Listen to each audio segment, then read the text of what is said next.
let's review bi-week 16 and 17 of my bi-weekly book challenge. Okay, I'm gonna start with an explanation. So, I decided to take a short break from the gauntlet to read the topic of today's review, When Yesterday Ends by S. Jean. I'd gotten this book on pre-order and was so excited to read it that I dove into it right away.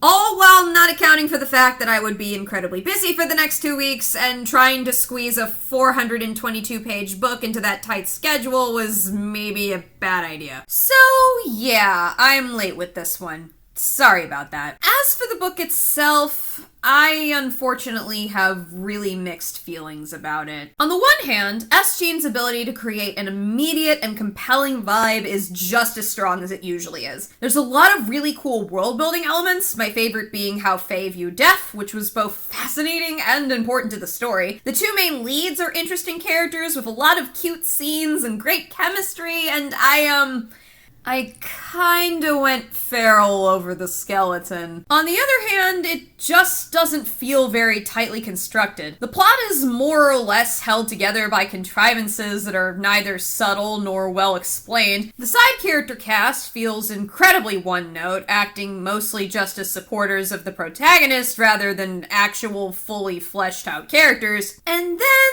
there's the town of Nettles Hollow and the weird disconnect over the protagonist being rightfully angry at the town's actions, while the narration implies we should forget about that and care about the town's safety instead. I don't think the protagonist nor the audience was given enough reason to suddenly care about the fate of the town. The place just doesn't feel tangible nor warm enough to grant that. And that's not even getting into the whole willingly letting innocent strangers die violently and then acting like it never happened thing. To wrap things up, the author mentions in the acknowledgements that they really struggled with this book, almost shelving it multiple times, and I hate to say it, but it shows. I'm critical because I really do love this author's work, and I know they can be better, and while there's a lot of great elements here, this really feels like a book that needed another draft, and it just wasn't meant to be.